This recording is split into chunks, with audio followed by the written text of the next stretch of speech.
The Ford Pinto case. Businessmen often complain that their profits are negatively affected by government regulations. On the other hand, history has proven that it is necessary to regulate business in at least one area: public safety.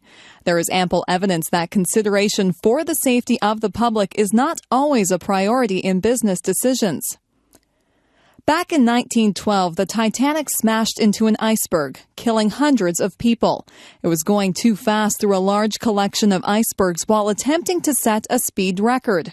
Unfortunately, there were not enough lifeboats to accommodate the passengers. Usually when such a tragedy occurs, the company is not found guilty. Instead, safety regulations are enacted for future cases.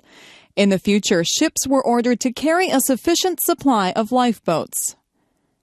In 1978, the Ford Motor Company was indicted on the charge of homicide. This was the first time such a charge had been brought against an American corporation. It related to the deaths of 3 teenage girls who were burned up when their Ford Pinto was hit from behind. The prosecution charged that the Ford Company knowingly manufactured a dangerous car. Behind this story is the pressure on Ford to produce a small car to compete with imported vehicles. The Pinto was rushed into production in spite of warnings that the gas tank was in a dangerous position. It would have cost Ford an additional $11 per car to fix the problem. Ford decided not to. Later, Ford produced a cost-benefit analysis to justify their position, estimating that the faulty design would cause 180 additional deaths. Ford valued these at $200,000 per person. This cost was far less than equipping 12.5 million vehicles with $11 protectors, so Ford felt that they had made the right decision. Ford executives were acquitted on the charge of homicide. Nonetheless, Ford had to pay out millions of dollars in out-of-court settlements. These were paid to families who had lost relatives in Pinto accidents. This case shows how far a company will go to protect its profits.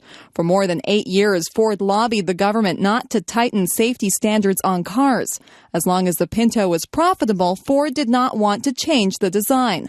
Although Ford made a lot of money on the Pinto, their reputation was tarnished. The Ford Pinto case is one of many which point to the need for governments to set safety standards. No business wants to recall its products or leave them sitting idly in a warehouse or expend large sums of money for upgrading and repairs. No airplane company wants to have its planes in the hangar when they could be in the air making money for the corporation. As a result, commercial companies are seldom motivated to look closely at product or service safety. This is especially true today when the bottom line in business is seen as a justification for every decision. For this reason, governments have to oversee issues of public safety. Most businesses are too busy working on profits to have much time or concern for doing so.